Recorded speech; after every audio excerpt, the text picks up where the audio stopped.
ಒಂದು ಗುರ್ತಿಗೆ ನಾನು ನನ್ನ ವತಿಯಿಂದ ಮತ್ತು ನಮ್ಮ ಮಹಾಲಕ್ಷ್ಮಿ ಸಂಸ್ಥೆ ವತಿಯಿಂದ ತುಂಬ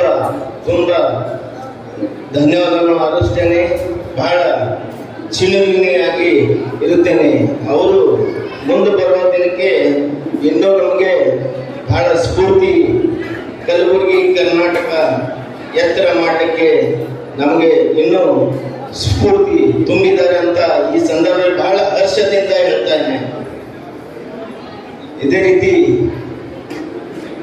ಕಲಬುರಗಿಯಲ್ಲಿ ನಮ್ಮ ಸಂಸ್ಥೆ ಮಾಡಿದಂಥ ಯಾವುದೇ 20 ವರ್ಷ ಮುಂದಿನ ವಿಚಾರ ಆಲೋಚನೆ ಇಟ್ಟು ಮಾಡಿದಂಥ ಎಲ್ಲ ಕಾರ್ಯಗಳಿಗೆ ಇವತ್ತು ಬಹಳ ಸಂತೋಷವಾಗ್ತದೆ. ಈ ಕಲಬುರಗಿಯಲ್ಲಿ ಬೆಂಗಳೂರಿಗೆ ನಾವು ನೆನಪು ಹೋಗಂತ ಒಂದು ಕಾರ್ಯಗಳು ಇಲ್ಲಿ ಇನ್ಫ್ರಾಸ್ಟ್ರಕ್ಚರ್ ಮತ್ತು ಅದೇ ರೀತಿ ಕಮರ್ಷಿಯಲ್ ಕೂಡ ಒಂದು ಬಂಗಾರ ಹಬ್ಬ ಕೂಡ ಮಾಡಿದ್ದೀವಿ. ಆದರೆ ಕಲಬುರಗಿಯಲ್ಲಿ ಇವತ್ತು ಮೊನ್ನೆ ಎಲ್ಲ ಪ್ಯಾಂಡಮಿಕ್ನಲ್ಲಿ ಕಲಬುರಗಿಯಲ್ಲಿ ಎಲ್ಲ ನಮ್ಮ IT ಜನ ಮತ್ತು ಹೊರಗಿನ ಎಲ್ಲ ನಮ್ಮ ಕಲಬುರಗಿ ಸಾಕಷ್ಟು ಜನ ಇಂಜಿನಿಯರ್ಸು, ಡಾಕ್ಟರ್ಸು ಹೊರಗಡೆ ಕೆಲಸ ಮಾಡ್ತಾ ಈ ಗ್ಲೋಬಲ್ನಲ್ಲಿ ಬಂದು ವಾಪಸ್ ಈ ಒಂದು ವರ್ಷ ಕಾಲ ಕಳೀತಾ ಇದ್ದಾರೆ.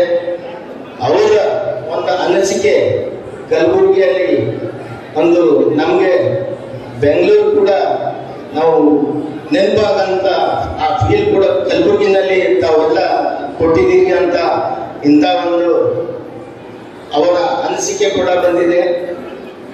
ಆದರೆ ಕಲಬುರಗಿ ಜನರ ಆಶೀರ್ವಾದ ಮತ್ತು ಎಲ್ಲ ನಮ್ಮ ಶಾಸಕ ಬಂಧು ಆಡಳಿತ ಮತ್ತು ಕಲಬುರಗಿಯಲ್ಲಿ ಅಪ್ಪಾಜಿ ಬಸವರಾಜ ಪಾಟೀಲ್ ಅಪ್ಪಾಜಿ ಅವರ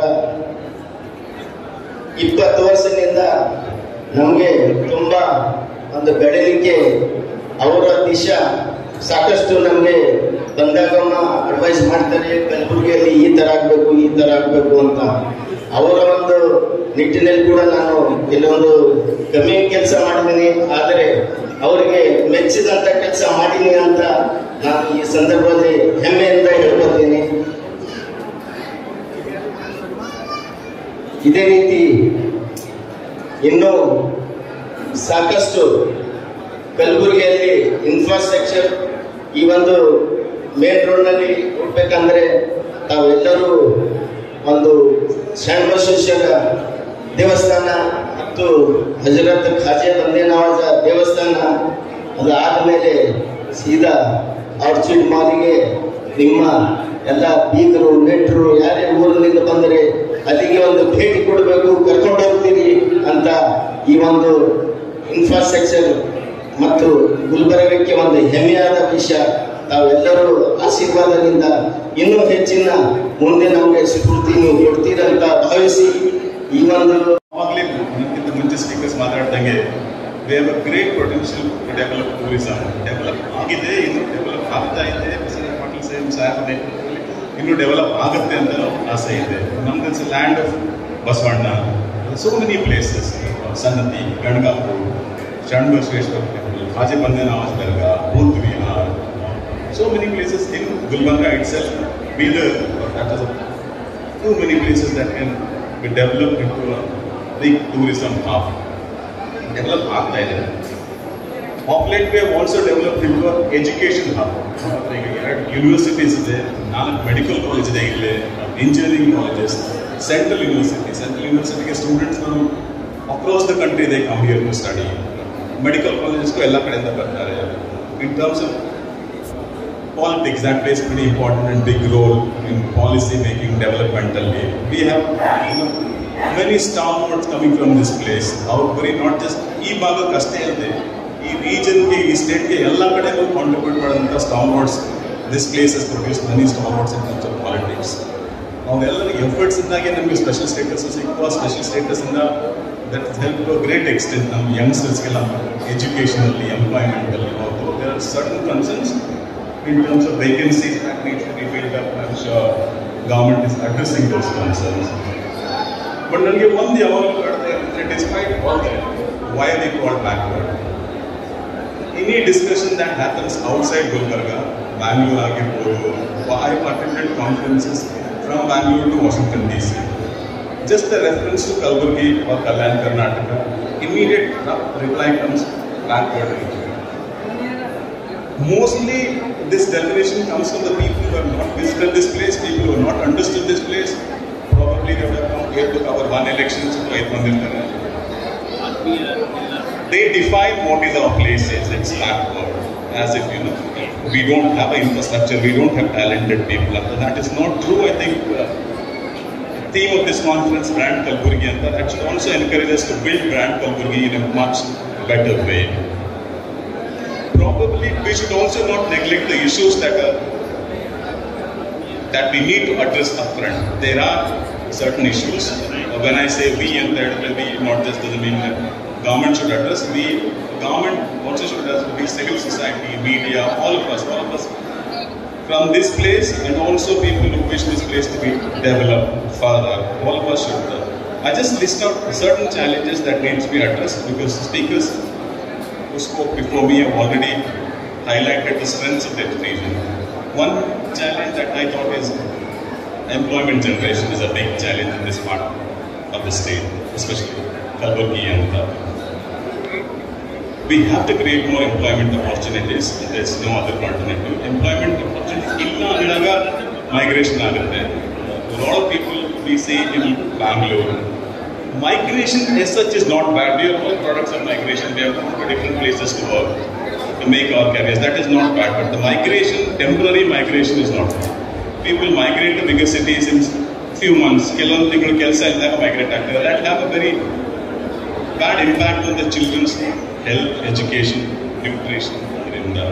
So, employment generation should be focused on providing employment to all sections of people, not just skilled labor. It should be both skilled as well as blue-collar laborers.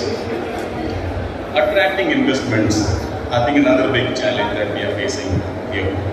And that is very crucial to develop any area. I know Minister Nirani is very enthusiastic. He himself is a very successful businessman. That he explained it to us several times in our interviews and discussions. He is a man and a minister who wants results. He's a very person. We hope that his leadership will help us get that push in terms of getting investment that will realize into employment.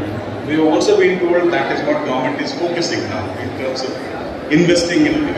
When they give incentives to investors, they look at employment generation rather than the quantum of investment. And that should also help us get more investment. Skill development, entrepreneurship are the issue. Avagale ಮಂತ್ರಿಗಳು ಹೇಳ್ತಾ ಇದ್ರು entrepreneurship development program ಇವತ್ತಾಯಿತು ಒಂದು ಉದ್ಯಮಿಯಾದು ಉದ್ಯೋಗ ಕೊಡುವಂತ ಅದರಲ್ಲಿ very good response ಬಂತು ಅಂತ around 50,000 odd people showed interest, a lot of people came forward and he is doing it across the state.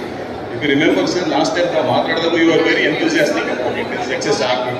We also wish that it is successful, so that success is associated directly with success of this place. ಇಲ್ಲಿ entrepreneurship develop ಆಗುತ್ತೆ ಅಂತ. Skill training, human resource development ಗೂ special focus ಕೊಟ್ಟಿದ್ದಾರೆ. ಅದು special ಆಗಿ ಇದು ಮಾಡಿ ಬಸವರಾಜ್ ಪಾಟೀಲ್ ಅವರ ನೇತೃತ್ವದಲ್ಲಿ ಅದು ಆಗ್ತಾ ಇದೆ. ಮಾನವ ಸಂಪನ್ಮೂಲ ಕೃಷಿ ಮತ್ತು ಸಾಂಸ್ಕೃತಿಕ ಸಂಘದಲ್ಲಿ ಅದರಿಂದ hopefully we should be able to get some benefits as he mentioned in next couple of years. It all takes time and not sudden and but ಇನ್ನೊಂದು ಕನ್ಸರ್ನ್ ನನಗೆ ಅನ್ಸುತ್ತೆ malnutrition among children and women, and I think is a very serious issue across the state, more so in this place. In National Family Health Survey ಅಂತ recent report ಮಾಡಿದ್ದು, ನೀತಿ ಆಯೋಗದಿಂದ report release ಮಾಡಿದ್ರು. That report says 75% of children in the age group of 5 to 59 are anemic.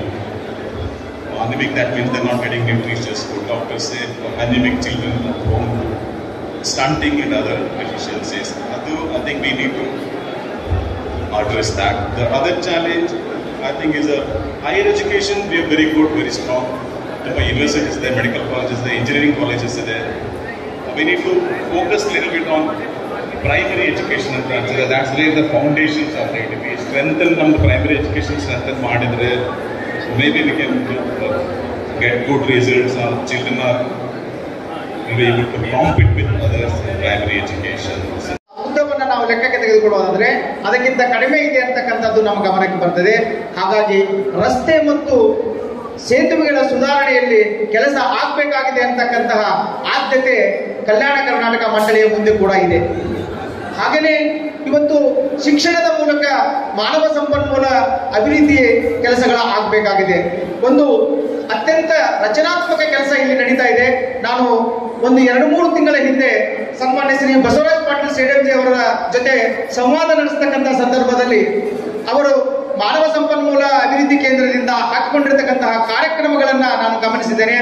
ಬಹುಶಃ ಅವರು ಈ ವೇದಿಕೆಯಲ್ಲಿ ಪ್ರಸ್ತಾಪಿಸಿರುವ ಹಾಗೆ ಒಂದು 2-3 ವರ್ಷಗಳಲ್ಲಿ ಅಥವಾ 5 ವರ್ಷಗಳ ಅವಧಿಯಲ್ಲಿ ಅದರ ಫಲ ಎಲ್ಲ ಜಿಲ್ಲೆಗಳ ಜನರಿಗೆ ಮತ್ತು ಕಟ್ಟಕಡೆಯ ಶ್ರೀಸಾಮಾನ್ಯನಿಗೆ ತಲುಪುವಂತಾದರೆ ಬಹುಶಃ ಅದು ಕಲ್ಯಾಣ ಕರ್ನಾಟಕದಲ್ಲಿ ಒಂದು ಕ್ರಾಂತಿಯನ್ನೇ ಉಂಟು ಮಾಡಬಲ್ಲದು ಅಂತಕ್ಕಂಥ ಆಶಯವನ್ನು ಕೂಡ ನಾನು ಈ ಸಂದರ್ಭದಲ್ಲಿ ವ್ಯಕ್ತಪಡಿಸೋದಕ್ಕೆ ಇಚ್ಛೆ ಪಡ್ತೇನೆ.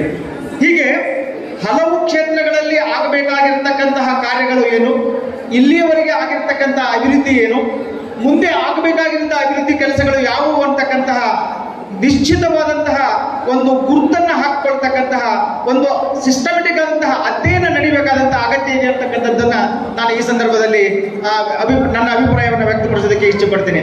ಯಾಕೆಂದ್ರೆ ನಾವು ಹೈದರಾಬಾದ್ ಕರ್ನಾಟಕ ಅಭಿವೃದ್ಧಿ ಮಂಡಳಿಯಿಂದ ಹಿಡಿದು ಕಲ್ಯಾಣ ಕರ್ನಾಟಕ ಅಭಿವೃದ್ಧಿ ಮಂಡಳಿಯ ಕಾರ್ಯಚಟುವಟಿಕೆಗಳನ್ನ ಮತ್ತು 371 ಜೇನಲ್ಲಿ ಆಗಿರ್ತಕ್ಕಂತಹ ನೇಮಕಾತಿಗಳನ್ನ ಮತ್ತು ವಿಶೇಷ ಸ್ಥಾನಮಾನ ಅಂತಕ್ಕಂತಹ ಏನು ಇಂಪ್ಲಿಮೆಂಟ್ ಆಗಿದೆ ಅದರ ಎಲ್ಲ ಸಾಧಕ ಬಾಧಕಗಳ ಕುರಿತಾದಂತಹ ಒಂದು ಗಂಭೀರವಾದಂತಹ ಅಧ್ಯಯನ ನಡೆದು ಆ ಅಧ್ಯಯನದ ಫಲಶ್ರುತಿಗಳ ಆಧಾರದ ಮೇಲೆ ಮುಂಬರುವ ವರ್ಷಗಳಲ್ಲಿ ಅಭಿವೃದ್ಧಿ ಕಾರ್ಯಗಳನ್ನ ಹಮ್ಮಿಕೊಳ್ಳೋದಾದ್ರೆ ಅದು ಹೆಚ್ಚು ಫಲಪ್ರದ ಆಗ್ತದೆ ಅಂತಕ್ಕಂಥ ಆಶಯವನ್ನ ವ್ಯಕ್ತಪಡಿಸ್ತಾ ನನಗೆ ಇಲ್ಲಿ ಸ್ವೀಕರಿಸಿದಂತ ನನಗೆ ವೈಸ್ ಚಾನ್ಸಲರ್ ಫ್ರಮ್ ವಿಲೇಜ್ ಹಳ್ಳಿಯಿಂದ ಬಂದು ಕುಲಪತಿಯಾಗಿ ತಮ್ಮ ಮುಂದೆ ನಿಂತಿದ್ದೇನೆ. ಬಹುಶಃ ಗುಲ್ಬರ್ಗಾ ವಿಶ್ವವಿದ್ಯಾಲಯದ 40 ವರ್ಷಗಳ ಇತಿಹಾಸದಲ್ಲಿ ಇದು ಒಂದು ಐತಿಹಾಸಿಕ ದಾಖಲೆ. 41ನೇ ವರ್ಷ ಗುಲ್ಬರ್ಗಾ ವಿಶ್ವವಿದ್ಯಾಲಯ ಪ್ರಾರಂಭವಾಗಿ ಈ ಗುಲ್ಬರ್ಗಾ ವಿಶ್ವವಿದ್ಯಾಲಯದ ವಿದ್ಯಾರ್ಥಿಯಾಗಿ, ಪ್ರಾಧ್ಯಾಪಕನಾಗಿ, ಆಡಳಿತಗಾರನಾಗಿ, ಕೊನೆಗೆ ವಿಶ್ವವಿದ್ಯಾಲಯದ ಕುಲಪತಿಯಾಗಿ ಇಂದು ಅಧಿಕಾರ ವಹಿಸಿಕೊಂಡಿರುವುದು 2 ಪ್ರಮುಖ ಸಹಕಾರಗಳು ಹಾಗೂ ಇಚ್ಛಾಶಕ್ತಿ. ಮೊದಲನೇ ಇಚ್ಛಾಶಕ್ತಿ ಈ ಪ್ರದೇಶದ ಈ ಭಾಗದಲ್ಲಿರ್ತಕ್ಕಂಥ ಎಲ್ಲ ಚಿಂತಕರ, ಜನಪ್ರತಿನಿಧಿಗಳ ಬಹುಮುಖ್ಯವಾದಂತಹ ಇಚ್ಛಾಶಕ್ತಿ ಗುಲ್ಬರ್ಗಾ ವಿಶ್ವವಿದ್ಯಾಲಯಕ್ಕೆ ಇಲ್ಲಿಯ ಪ್ರಾಧ್ಯಾಪಕರೊಬ್ಬರು ಕುಲಪತಿ ಆಗಬೇಕು ಅಂತಕ್ಕಂಥ ಬಹಳ ಇಚ್ಛಾಶಕ್ತಿ ಇದಕ್ಕೆ ಸಹಕಾರಿಯಾಗಿ ನಿಲ್ತದೆ. ಎರಡನೇದಾಗಿ ಬಂಧುಗಳೇ, ಬಹಳ ಸಂತೋಷದಿಂದ ಹೇಳೋಕೆ ಇಷ್ಟಪಡ್ತೇನೆ, ಈ ಪ್ರದೇಶದ ವಿಶೇಷವಾಗಿ ಕಲಬುರಗಿಯಲ್ಲಿ ಇರ್ತಕ್ಕಂಥ ಎಲ್ಲ ಸಮೂಹ ಮಾಧ್ಯಮಗಳ ಪತ್ರಿಕರ್ತರ ಬಹುಮುಖ್ಯವಾದಂಥ ಪರಿಣಾಮಕಾರಿ ಪ್ರತಿಪಾದನೆ ಈ 40 ವರ್ಷಗಳ ನಂತರವಾದರೂ ಗುಲ್ಬರ್ಗಾ ವಿಶ್ವವಿದ್ಯಾಲಯಕ್ಕೆ ಇಲ್ಲಿಯ ಪ್ರಾಧ್ಯಾಪಕರೊಬ್ಬರು ಕುಲಪತಿಯಾಗಿ ಬರಲಿ ಅಂತಕ್ಕಂಥ ಪರಿಣಾಮಕಾರಿಯಾದಂಥ ಪ್ರತಿಪಾದನೆಗೆ ಸ್ಪಂದಿಸಿ ಸರ್ಕಾರ ಇದೊಂದು ಅವಕಾಶವನ್ನು ಕೊಟ್ಟಿದೆ. ಈ ಅವಕಾಶವನ್ನು ಅಷ್ಟೇ ಆಸಕ್ತಿಯಿಂದ ಅಭಿರುಚಿಯಿಂದ ಸ್ವೀಕರಿಸಿದ ನನಗೆ ಜವಾಬ್ದಾರಿಯು ಕೂಡ ಬಹುಮುಖ್ಯವಾಗಿ ಇದೆ ಅಂತಕ್ಕಂಥದ್ದನ್ನು ತಮ್ಮ ಮುಂದೆ ಹೇಳುತ್ತಾ ಈ ಜವಾಬ್ದಾರಿಯನ್ನು ಪ್ರಾಮಾಣಿಕವಾಗಿ ನಾನು ಇದನ್ನು ನಿಭಾಯಿಸ್ತೇನೆ. ಈ ನಿಟ್ಟಿನಲ್ಲಿ ತಮ್ಮೆಲ್ಲರ ಸಹಾಯ ಸಹಕಾರವನ್ನು ಕೋರ್ತೇನೆ. ಮತ್ತೊಮ್ಮೆ ಸಮೂಹ ಮಾಧ್ಯಮದ ಎಲ್ಲ ಸ್ನೇಹಿತರು ಕಾರ್ಯಕ್ರಮ ತುಂಬಾ ಗ್ರ್ಯಾಂಡ್ ಆಗಿ ಈಗ ಮುಕ್ತಾಯ ಅಂತ ತಲುಪ್ತಾ ಇದೆ. ಯಾವುದೇ ವಿಷಯಗಳನ್ನು ನಾವು ಹೆಚ್ಚಿಗೆ ಪ್ರಸ್ತಾಪ ಮಾಡ್ಲಿಕ್ಕೆ ಹೋಗೋದಿಲ್ಲ. ಆದರೆ ನನ್ನ ಈ ಪತ್ರಿಕೋದ್ಯಮ ಅನುಭವದ ಇತಿಮಿತಿಗಳಲ್ಲಿ 1-2 ವಿಷಯಗಳನ್ನು ನಾನು ಇವೆಲ್ಲರ ಜೊತೆಗೆ ಸೇರಿಸ್ತೇನೆ. ಅವರಂದಂಗೆ ಅಂತ ಹೇಳಿ ನಾನು 1-2 ವಿಷಯಗಳಲ್ಲಿ ಹೇಳ್ಬೇಕು ಇದ್ದೇನೆ. ಏನಂದ್ರೆ, ನಮ್ಮ ಗೆಳೆಯರು ಹೇಳಿದ್ರು, ಡೆವಲಪಿಂಗ್ ಕಂಟ್ರೀಸ್ ಅನ್ನು ನಾವು ಇಟ್ಕೊಂಡು ನಾವೇನೇ ಇನ್ನೂ ಹಿಂದುಳಿದಿದ್ದೇವೆ ಅಂತ ಅನ್ಕೋತಾ ಇದ್ದೇವೆ. ಅದೇ ರೀತಿ ಈ ರಾಜ್ಯದ ಅನೇಕ ಅಭಿವೃದ್ಧಿ ಪರ ಜಿಲ್ಲೆಗಳ ಒಂದು ವಿಷಯವನ್ನು ಇಟ್ಕೊಂಡು ನಾವೇನು ಹಿಂದುಳಿದಿದ್ದೇವೆ ಅಂತ ಅನ್ಕೋತಾ ಇದ್ದೇವೆ ಅಂತ ನಿಜ. ಅದು ಒಂದು ಹಂತದಲ್ಲಿ ನಾವು ಆ ಕೆಲಸವನ್ನು ಮಾಡೋದು ಬೇಡ.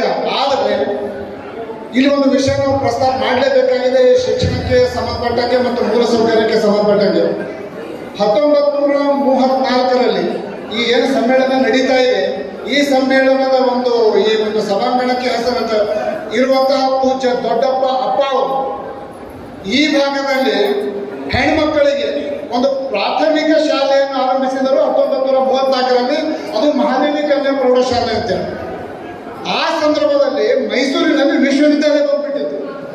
ಬಂಧುಗಳು, ನಾನು ಯಾಕೆ ಈ ವಿಷಯವನ್ನು ಪ್ರಸ್ತಾಪ ಮಾಡ್ತೇನೆ ಅಂದ್ರೆ, ನಮಗೆ ಮತ್ತು ಹಳೆ ಮೈಸೂರು ಭಾಗದವರಿಗೆ ಮತ್ತು ದಕ್ಷಿಣ ಕರ್ನಾಟಕ ಭಾಗದವರಿಗೆ ಏನು ವ್ಯತ್ಯಾಸ ಈ ಶಿಕ್ಷಣದಲ್ಲಿ ಅಂದ್ರೆ, ಮೋರ್ ದ್ಯಾನ್ ಒಂದು 70ರಿಂದ 80-90 ವರ್ಷಗಳ ವ್ಯತ್ಯಾಸ ನಮಗೆ ಅವರಿಗೆ ಬಂದ್ಬಿಡ್ತು ಅಂತ.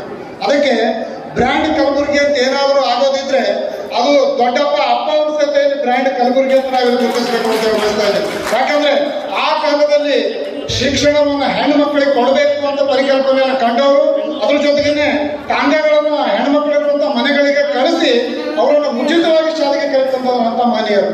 ಅದೇ ರೀತಿ ಬ್ರ್ಯಾಂಡ್ ಕಲಬುರಗಿ ವಿಷಯದಲ್ಲಿ ಪ್ರಾಕೃತಿಕ, ರಾಜಕೀಯ, ಸಾಮಾಜಿಕ, ಸಾರಸ್ವತ, ಸಾಂಸ್ಕೃತಿಕ ಎಲ್ಲ ಲೋಕಗಳಲ್ಲಿ ಬ್ರ್ಯಾಂಡ್ ಕಲಬುರಗಿ ಇದೆ. ಪ್ರಾಕೃತಿಕವಾಗಿ ಅನೇಕ ವಿಷಯಗಳನ್ನು ನಾವೆಲ್ಲ ಕೇಳಿದ್ದೇವೆ ಮತ್ತು ಸಿನಿಮಾಗಳಲ್ಲಿ ನೋಡಿದ್ದೇವೆ. ಯಾರಾದ್ರೂ ಸರ್ಕಾರದ ಮಂತ್ರಿಗಳು, ಹಿರಿಯ ಅಧಿಕಾರಿಗಳು ಅವರ ಸಬಾರ್ಡಿನೇಟ್ಗಳನ್ನ ಪನಿಷ್ಮೆಂಟ್ ಮಾಡ್ಬೇಕಾದ್ರೆ ನೀರು ನೆರಳು ಎಲ್ಲರೂ ಕಲಬುರಗಿಗೆ ಹಾಕ್ಬಿಡ್ತೀವಿ ನೋಡಿ ನಿನಗಂತೇಳಿ. ಇದು ಬ್ರ್ಯಾಂಡ್ ಕಲಬುರಗಿ ಆಗಿತ್ತು ಆವಾಗ. ಆದ್ರೆ ಈಗಿಲ್ಲ. ಈಗ ಬ್ರ್ಯಾಂಡ್ ಕಲಬುರಗಿ ಬಹಳ ಒಂದು ಒಳ್ಳೆಯ ಅಂತರ್ಜಲ ಮಟ್ಟ ಆಗಿದೆ. ಇಲ್ಲಿ ಕುಡಿಯೋ ನೀರಿನ ಸಮಸ್ಯೆ ಎಲ್ಲಿ ಇಲ್ಲ. 2 ದಿನಕ್ಕೊಮ್ಮೆ ನೀರಂತೂ ನಿಮ್ಮೆಲ್ಲರ ಮನೆಗಳಿಗೆ ಬಂದೇ ಬರ್ತವೆ. ಆದ್ರೆ ಅದಿನ್ನೂ ಬ್ರ್ಯಾಂಡ್ ಆಗಿ ಉಳಿದಿಲ್ಲ ಅಂತ ನಾನು ಇಲ್ಲಿ ಹೇಳಿ ಬಯಸ್ತಾ ಇದ್ದೀನಿ. ಅದಕ್ಕೆ ಸರ್ಕಾರದ ಅನೇಕ ಕಾರ್ಯಕ್ರಮಗಳು ಕಾರಣ ಆಗಿವೆ. ಬೇರೆ ಬೇರೆ ಕಾರ್ಯಕ್ರಮಗಳ ಜೊತೆ ನಾವು ಡೆವಲಪ್ ಆಗ್ತಾ ಇದ್ದೀವಿ ಅಂತ ಹೇಳಿ. ಇನ್ನೂ ಒಂದು ಹಂತದಲ್ಲಿ ಬ್ರ್ಯಾಂಡ್ ಕಲಬುರಗಿ ಅಂದ್ರೆ ಸೀಮೆ ಸುಣ್ಣದ ಕಲ್ಲು. ನಮ್ಮ ಶಾಬಲ್ ಪರ್ಸಿ ಇಡೀ ಜಗತ್ತಿಗೆ ಒಂದು ಬ್ರ್ಯಾಂಡ್ ಕಲಬುರಗಿ ಆಗಿತ್ತು. ನಾವು ಎಲ್ಲೇ ಹೋಗ್ಲಿ ಶಾಬಲ್ ಪರ್ಸಿಯನ್ನು ನೋಡೋದೇನು, ಅದು ಒಂದು ಆ ಭಾಗದ ಹೆಗ್ಗುರುತು, ಆ ಭಾಗದ ಜನರು ಅಂತರ್ಸತ್ವ ಅಂತ. ಹೀಗಾಗಿ ಬ್ರ್ಯಾಂಡ್ ಕಲಬುರಗಿ ಅಂತಂದಾಗ ಇನ್ನೂ ಒಂದು ಹೆಚ್ಚು ನಾವು ಮುಂದೋಗ್ಬೇಕಾಗಿದೆ. ಕಳೆದ 15 ವರ್ಷಗಳ ಹಿಂದೆ ಒಂದು ಕಾರ್ಯಕ್ರಮ ಇದ್ದಿದೆ. ನಾವು ನೀವೆಲ್ಲರ ಕಾರ್ಯಕ್ರಮಕ್ಕೆ ಸಾಕ್ಷಿಯಾದೆವು. ಆ ಕಾರ್ಯಕ್ರಮ ಯಾವುದಾದ್ರೂ ಅದಿದ್ರೆ ನಿಮ್ಮೆಲ್ಲರ ಜೊತೆಗಿರುವಂತಹ ಡಾಕ್ಟರ್ ಬಸವರಾಜ ಪಾಟೀಲ್ ಸೇಡಂ ಅವರು ಮಾಡಿದಂತಹ ಕಲಬುರಗಿ ಕಂಪ್, ಅದು ಬ್ರ್ಯಾಂಡ್ ಕಲಬುರಗಿ. ಯಾಕಂದ್ರೆ ಜಗತ್ತು ಕಂಡಂತ ಅತ್ಯಂತ ಮಹನೀಯರು, ಅವರು ದಾರ್ಶನಿಕರಾಗಿರ್ಬೋದು, ಸಾಧುಗಳಾಗಿರ್ಬೋದು, ಸಂತರಾಗಿರ್ಬೋದು, APJ ಅಬ್ದುಲ್ ಕಲಾಂ ಅವರ ಕ್ಷಿಪಣಿ ತಜ್ಞರಾಗಿರ್ಬೋದು, ಅವರೆಲ್ಲರನ್ನು ನಿಮ್ಮ ಜೊತೆಗೆ ತಂದುಕೊಟ್ರು ಅವರು. ಅದರಿಂದ ನಾವು ವಯಸ್ಕರು ನಮಗೇನು ಅದು ಇಂಪ್ಯಾಕ್ಟ್ ಆಗಲಿಲ್ಲ ಅಂತ ಅನ್ಕೊಂಡ್ರು ಸಹಿತ ನಿಮ್ಮೆಲ್ಲರ ಮಕ್ಕಳಿಗೆ ಅವರು ಸಾಯೋವರೆಗೂ ಇಂಪ್ಯಾಕ್ಟ್ ಆಗಿದ್ದು ಕಲಬುರಗಿ ಕಂಪು. ಅದು ಬ್ರ್ಯಾಂಡ್ ಕಲಬುರಗಿ ಆಗಿಬಿಡಿತು ಅಂತ. ಹೀಗೆ ಬ್ರ್ಯಾಂಡ್ ಕಲಬುರಗಿ ಅಂತ ಅನ್ನೋದು ನಿಮ್ಮೆಲ್ಲರ ಅಂತಃಸತ್ವ. ಇವೆಲ್ಲದರ ಜೊತೆಗೆ ನಮಗೆ ಪ್ರಾಕೃತಿಕವಾಗಿ ಬಂದಂತ ಒಂದು ಬಿಸಿಲೇನಿದೆ ಅದು ಸಹಿತ ಬ್ರ್ಯಾಂಡ್ ಕಲಬುರಗಿನೇ ಆಗಿದೆ. ಏನ್ ಕಲಬುರಗಿ ಬರೀ ಬಿಸಿಲು ಅಲ್ಲಿ ಅಂತ. ಆ ಬಿಸಿಲೊಳಗೆ ನಮ್ಮ ಅಂತಃಸತ್ವ ಅಡಗಿದೆ. ಆ ಅಂತಃಸತ್ವ ಬಳಸ್ಕೊಂಡೇ ಈಗ ಅನೇಕ ಸಾಧಕರು ಕೆಲಸ ಮಾಡ್ತಾ ಇದ್ದಾರೆ. ಕಳೆದ 1200 ವರ್ಷಗಳ ಹಿಂದೆ ಈ ಭಾಗದಲ್ಲಿ ಜೀವಿಸಿದಂತಹ ಮರುತೂರಿನ ವಿಜ್ಞಾನೇಶ್ವರರು ಅವರು ರಚಿಸಿದಂತಹ ಒಂದು ಹಿಂದೂ ಒಂದು ಕಾನೂನಿನ ಗ್ರಂಥ ಮಿತಾಕ್ಷರ ಅಂತ ಏನಿದೆ ಅದು ಬ್ರ್ಯಾಂಡ್ ಕಲಬುರಗಿ ಆಯಿತು. ಅದು ಇಡೀ ವಿಶ್ವದಾದ್ಯಂತ, ಇಡೀ ಜಗತ್ತಿನಾದ್ಯಂತ ಒಂದು ಕಾನೂನಿನ ಗ್ರಂಥ. ಅದರಲ್ಲಿ ಬರುವಂತಹ ಹೆಣ್ಮಕ್ಕಳಿಗೂ ಸಹಿತ ಆಸ್ತಿಯಲ್ಲಿ, ಪಿತ್ರಾರ್ಜಿತ ಆಸ್ತಿಯಲ್ಲಿ ಭಾಗ ಇದೆ ಅನ್ನುವಂಥದ್ದು ಅವರು 1200 ವರ್ಷಗಳ ಹಿಂದೆನೇ ಪ್ರತಿಪಾದಿಸಿದಂಥವ್ರು. ಅದು ಇವತ್ತು ನಮಗೆ ಬ್ರ್ಯಾಂಡ್ ಕಲಬುರಗಿ ಆಯಿತು. ಆದರೆ ಇವೆಲ್ಲ ನಮ್ಮ ಗತಕಾಲದ ವೈಭವಗಳು ನಾವು ಹೇಳ್ತಾ ಇದ್ದೇವೆ. ಆದರೆ ವರ್ತಮಾನ ಏನು ಅಂದ್ರೆ ಅದು ಬಹಳ ಒಂದು ಡೆಟ್ರಾಯ್ಟೆಡ್ ಕಂಡೀಷನ್ ಅಲ್ಲಿ ನಾವೆಲ್ಲ ಇದ್ದೇವೆ. ನಮ್ಮ ಗೆಳೆಯರು ಅನೇಕ ವಿಷಯಗಳನ್ನು ಪ್ರಸ್ತಾಪ ಮಾಡಿದ್ದಾರೆ, ಹೆಚ್ಚಿಗೆ ಹೇಳಲು ನಾನು ಹೋಗೋದಿಲ್ಲ. ಬ್ರ್ಯಾಂಡ್ ಕಲಬುರಗಿ ಒಂದು ನಮ್ಮ ಗ್ರ್ಯಾಂಡ್ ಒಂದು ಹಿಸ್ಟ್ರಿ ಏನಿದೆ ಅದು ಸ್ವಲ್ಪ ಡಿವೇಟ್ ಆಗ್ಬೋದು ಬಂತು. ಎಲ್ಲಿ ಅಂದ್ರೆ ನಾವು 1 ವರ್ಷ 3 ತಿಂಗಳು ಸ್ವಾತಂತ್ರ್ಯವನ್ನು ವಿಳಂಬವಾಗಿ ಪಡ್ಕೊಂಡಿವಿ. ಅದರಲ್ಲಿ ನಮಗೆ ಸ್ವಲ್ಪ ಹಿನ್ನಡೆ ಉಂಟಾಗಿ ಶುರುವಾಯಿತು. ಆವಾಗಿನಿಂದ ಬ್ರ್ಯಾಂಡ್ ಕಲಬುರಗಿ ಅದು ಹಿನ್ನಡೆ ಹಾಕೋತಾನೆ ಬಂತು. ಈಗ ಫಾರ್ ಎಕ್ಸಾಂಪಲ್ ಶಿಕ್ಷಣದಲ್ಲಿ ನಾವೀಗ SSLC PUC ರಿಸಲ್ಟ್ ಆದಾಗ ನಾವು ಅಲ್ಲಿ ಬ್ರ್ಯಾಂಡ್ ಕಲಬುರಗಿ ಹುಡುಕ್ಲಿಕ್ಕೆ ಆಗಲ್ರಿ. ಅಲ್ಲಿ ಏನಿದ್ರು ನಾವು ಮತ್ತೆ 33, 32, 31, 30, 28 ಹಿಂಗೆ ಹುಡುಕ್ಬೇಕಾಗಿದೆ. ಆದ್ರೆ ನಮ್ಮ ನಿರಾಣಿ ಸಾಹೇಬರು ಇದ್ದಾರೆ, ಅವರಿಗೆ 2050 ಅಂತೇಳಿ ಒಂದು ವಿಷನ್ ಕಲಬುರಗಿ ಕಾರ್ಯಕ್ರಮ ನಮಗೆ ಕೊಡ್ಲಿಕ್ಕೆ ಅದಾರ. ಅದ್ರ ಮೂಲಕನೇ ಅವರು ಬಂದಾಗೆಲ್ಲ SSLC PUC ರಿಸಲ್ಟ್ ನಕಾಶನ್ನು ನಾವು ಎತ್ತರಿಕೆಸ್ಕೊಂಡು ಅಂತ ಇದ್ದಾರೆ. ಆದ್ರೆ ನಾನು ಇದನ್ನು ಹೇಳಲು ಬಹಳ ಒಂದು ಖುಷಿಯಿಂದ ಹೇಳ್ತಾ ಇಲ್ಲ, ಬಹಳ ನೋವಿನಿಂದ ನಾನು ಇದನ್ನು ಹೇಳ್ತಾ ಇದ್ದೀನಿ. ಬ್ರ್ಯಾಂಡ್ ಕಲಬುರಗಿ ನಮಗೆ 33, 32, 31 ಆಗೋದು ಬೇಡ. 1, 2, 3 ಟಾಪ್ 10 ಇದರಲ್ಲಿ ನಾವು ಬ್ರ್ಯಾಂಡ್ ಕಲಬುರಗಿ ಆಗೋಣ ಅಂತ ಹೇಳಿ. ಅದ್ರ ಜೊತೆಗೇನೆ 2050 ಈ ಒಂದು ಕಾರ್ಯಕ್ರಮದ ಮೂಲಕ ಅವರು ಕಲಬುರಗಿಯನ್ನು ಬಹಳ ಉನ್ನತಿ ಮಾಡಲಿಕ್ಕೆ ಅವರು ಪ್ರಯತ್ನ ಮಾಡ್ತಾ ಇದ್ದಾರೆ. ಆ ಒಂದು ಪ್ರಯತ್ನಗಳಿಗೆ ನಾವು ನೀವೆಲ್ಲರೂ ಒಂದು ಸಾಥ್ ಕೊಡಬೇಕಾಗಿದೆ. ಈ ಒಂದು